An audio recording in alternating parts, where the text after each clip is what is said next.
Ahoj, dnes mám také rýchle informačné video. Dúfam, že nebudem mať viac ako pár minút. A týka sa jednej veľmi zvláštnej a špecifickej závady, ktorú som riešil minulú sezónu, no skoro celú minulú sezónu na svojom Westfielde. A tá závada spočívala v tom, že to auto vo veľmi ostrých ľavých zákrutách, ale iba do kopca alebo z kopca, začalo vynechávať, respektíve ten motor sa dusil. Trvalo to vždy tak zo pár sekúnd a väčšinou keď sa zrovnal volant aj to auto, tak to auto zase vypálilo.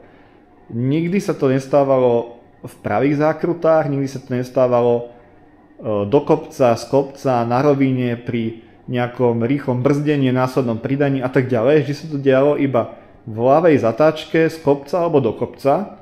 Ale bolo to ešte aj o tom, že aj tie zatáčky mali nejaké svoje špecifika, polomery, rýchlosti a tak ďalej. Bolo to brutálne frustrujúce, pretože to auto je absolútne fenomenálne, čo sa týka jazdných vlastností. To auto má 600 kg, asi 170 koní, je to teda wide body verzia, takže to auto je širšie, má to nezávislé zavesenie zadnej nápravy. A poďme si ešte povedať k tomu motoru, pretože sa to bude týkať tej závady a potom aj toho samotného riešenia.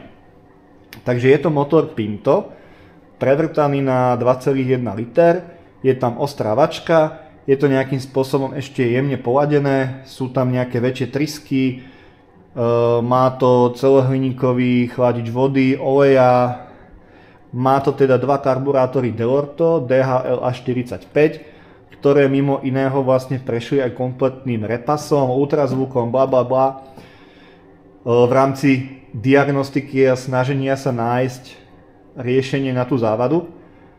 Takže sme tam potom nastavili aj bohatosť tej zmesi, podtlaky a tak ďalej.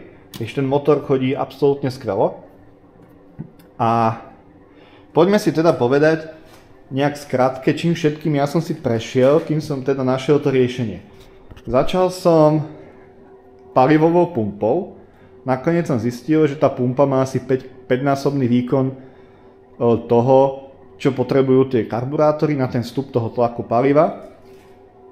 Potom som si myslel, že je to tým, že tá nádrž nemá odvetrávanie, takže som spravil odvetrávanie, nepomohlo to. Potom som si myslel, že by mohla byť chyba niekde v elektrike. To auto malo dokonca imobilizér, aj nejaký alarm a tie káble tam boli veľmi pofiderné. Aj tá spínacia skrinka toho auta bola taká, že nechýbalo veľa a to auto by zhaslo za jazdy, že ten kľúč vypol proste zapaľovania a tak ďalej. Potom som riešil nejakým spôsobom teda ten samotný tlak toho paliva. Vymenil som palivový filter a tu som dal budík, ktorým som proste sledoval ten tlak paliva, tu som si dal kameru, skúšal som to za jazdy sledovať a tak ďalej. Nepomohlo to.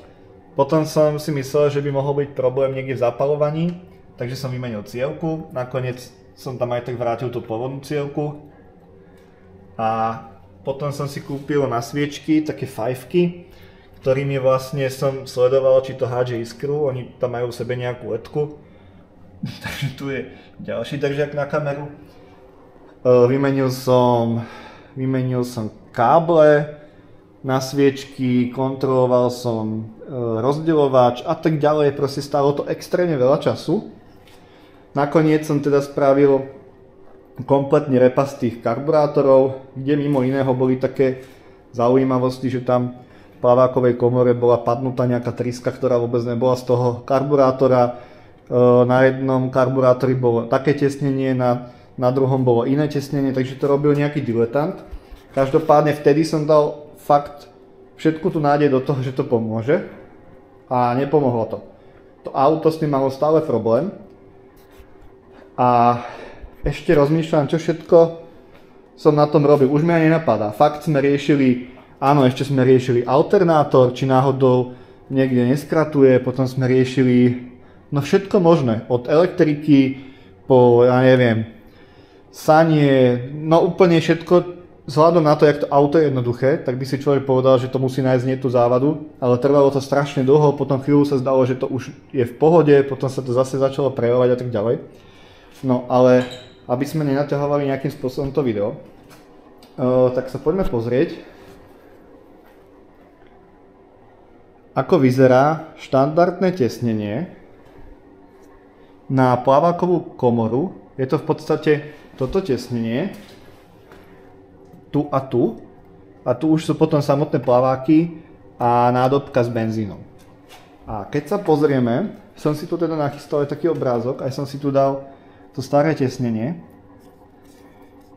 tak vidíme, že toto je úplne ten štandardný tvar a tá verzia toho tesnenia. Stojí to asi $4.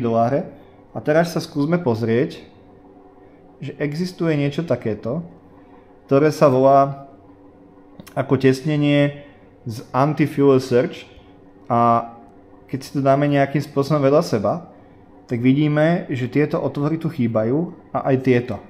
A po tom všetkom, čo ja som do toho auta dal, aj tú snahu, aj to všetko, tak ja som tomu absolútne nedával žiadny význam. A tak som to tam teda nahodil a išiel som to testovať a to auto funguje.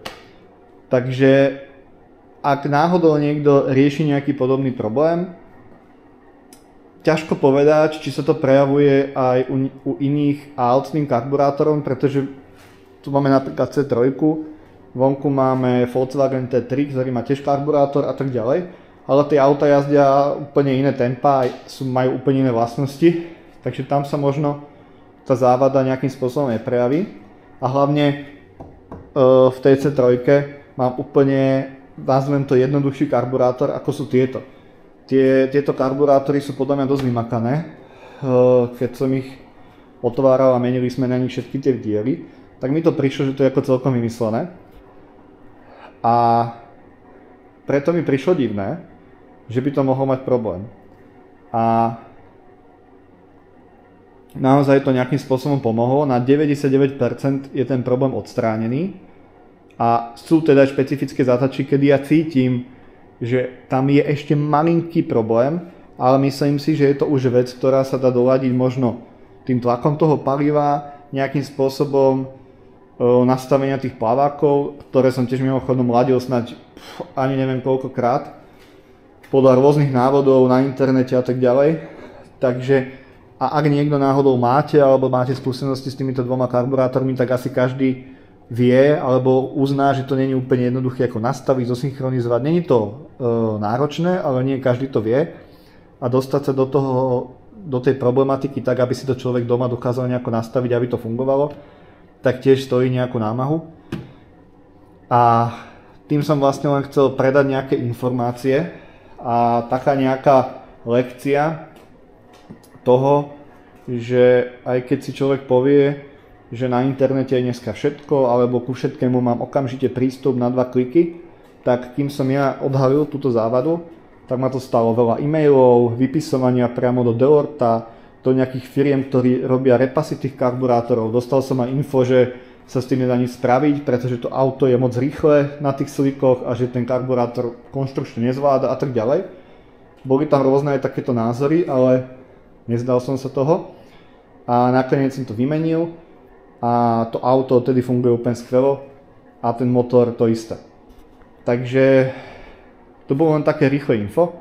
Samozrejme celá tá cesta tým riešením a tým debuggingom toho problému a tak ďalej bola brutálne náročná, bolo to extrémne zábavné a zažil som s tým fakt veľa zaujímavých príhod a ako celkovo s týmto autom.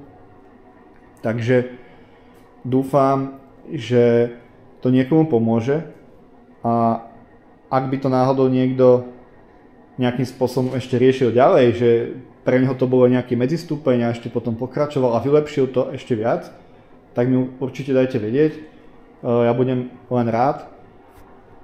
A asi toľko za mňa. Takže dúfam, že to niekomu pomôže, že to bolo pre vás nejakým spôsobom prínosom a keď budete mať hociaké otázky alebo by vás zaujímať niečo iné k ďalším autám, čo mám a tak ďalej, tak ako kľudne spravím nejaké video.